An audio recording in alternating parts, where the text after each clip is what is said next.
को मेरी भी अर्जी निकलेगी, क्योंकि मैं भी बजरंगबली से बोले बाबा हमारा अर्जी निकलवा दो, हमारे गरीब के गुरुकुल खुलवा दो, हम गरीब के पढ़वा दें।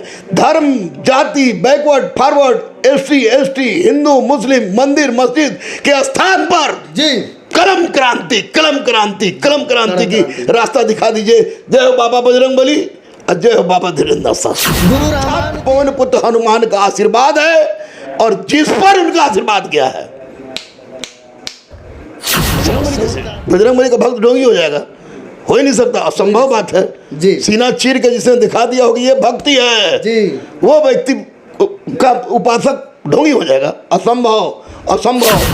शौक है, हूण है, कुषाण है, अरब है, तुर्क है, मंगोल है, मुगल है, पुर्तगाल है, डच है, इंग्लैंड है, फ्रांस आया कि हमारी संस्कृति पे कोई असर पड़ा नहीं पड़ा। और सबसे बड़ा बात तो देखा ना भैया, मेरा खुद का घर, मेरी पत्नी हिंदू है, मेरी बेटी हिंदू है, मेरा बेटा हिंदू है, मैं मुसलमान हूँ। तो हिंदू मुस्लिम सिख ईसाई सब मिलके बाबा बागेश्वर नाथ का इतना जबरदस्त ढंग से स्वागत कीजिए कि आज तक उनका इस तरह स्वागत नहीं हुआ हो, क्योंकि बिहार की मिट्टी ही सम्मान, किसी को महात्मा बना देती है, किसी को ज्ञान देकर भगवान बना देती है। तो आप धीरेन्द्र नाथ शास्त्री का स्वागत नहीं कर सकते, कीजिए। और लोगों के दिमाग में जो बैठी है कि बिहार में वो आएंगे तो ये हो जाएगा, कुछ नहीं होगा, आप सपोर्ट कीजिए। बहुत धन्यवाद, बहुत बहुत धन्यवाद सर। पहला सवाल यह है कि जिस प्रकार से आप हनुमान जी को मानते हैं उसी प्रकार धीरेन्द्र कृष्ण शास्त्री जी भी हनुमान जी को मानते हैं और अब बागेश्वर बाबा पटना में आने वाले हैं।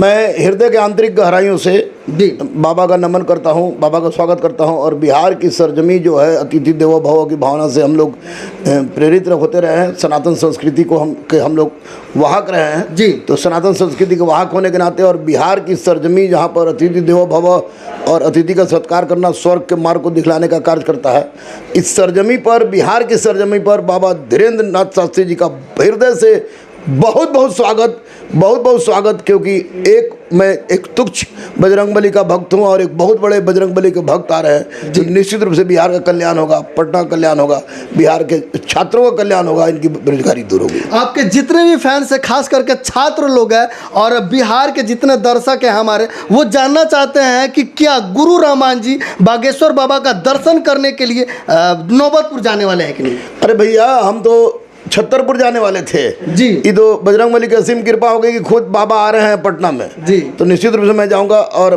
अपना अर्जी भी डालूंगा। मेरी अर्जी एक व्यक्तिगत अर्जी नहीं है जी। मेरी अर्जी एक सामूहिक अर्जी है जी। एक अनाथालय खोलने की इच्छा है, गरीब अनाथ असहाय दिव्यांग ट्रांसजेंडर के लिए, जो मैं पढ़ाता हूँ, अनाथालय खोलेंगे जी। और छात्रों का कल्याण हो, उसके लिए मैं जाऊँगा बाबा के पास, आशीर्वाद भी मांगूंगा बजरंगबली से।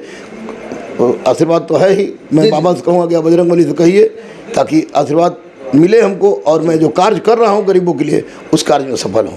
13 मई से लेकर 17 मई के बीच में हमारे धीरेन्द्र कृष्ण शास्त्री जी नौबतपुर में रहेंगे और इसकी चर्चा जो है पूरे बिहार में भी हो रही है और बहुत सारे मीडिया पे ये भी देखने को आ रहा है कि कुछ लोग जो है उनका विरोध शुरू कर चुके हैं। नहीं, विरोध कौन कर रहा है क्या नहीं कर रहा है उससे वो कोई मतलब नहीं है जी। हमको केवल इतना मतलब है कि बाबा का मैं भक्त हूँ, बाबा बजरंगबली के भक्त हैं, इसलिए बाबा का मैं भक्त हूँ।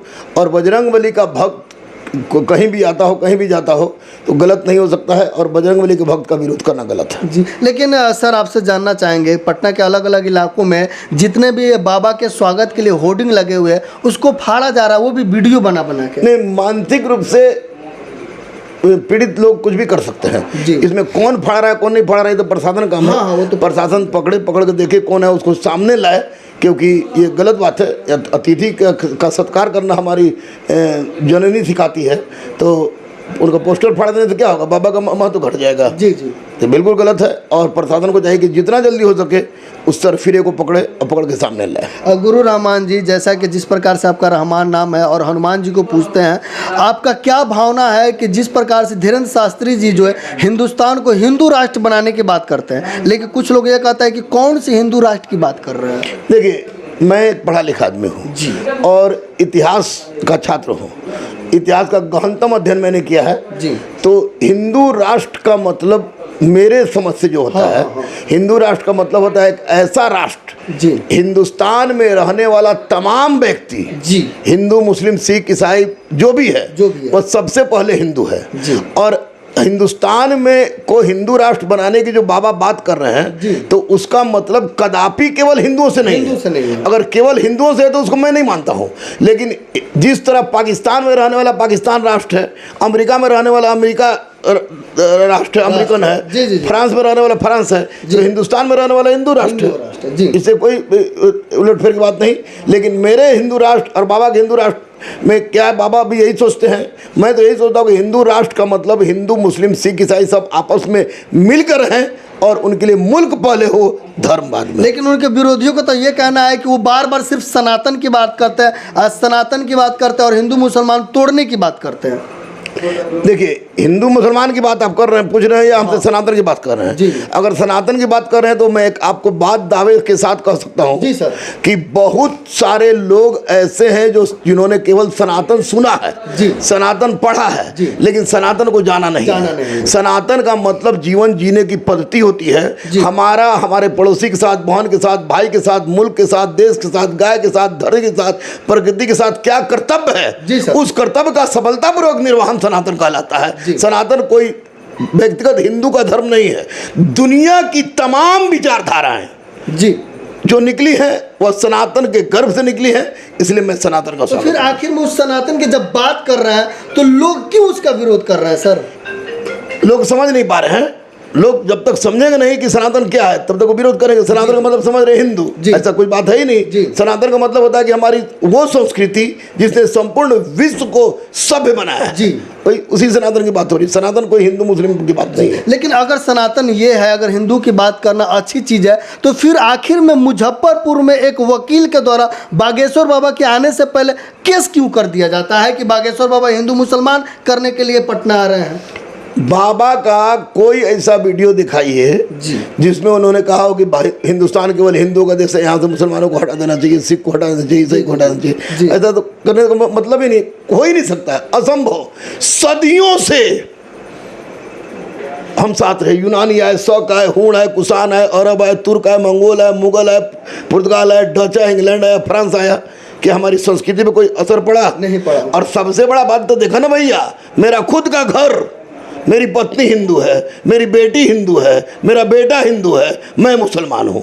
तो एक घर में एक कंपोजिट कल्चर रहता है। उसी तरह पूरे हिंदुस्तान की सबसे बड़ी विशेषता है विभिन्नता में एकता, कंपोजिट कल्चर। और उस कंपोजिट कल्चर को कोई तोड़ ही नहीं सकता है। वकील साहब ने केस किया है, अच्छी बातें करें, वकील साहब काम में डाल दें, उनका भी नाम हो जाएगा।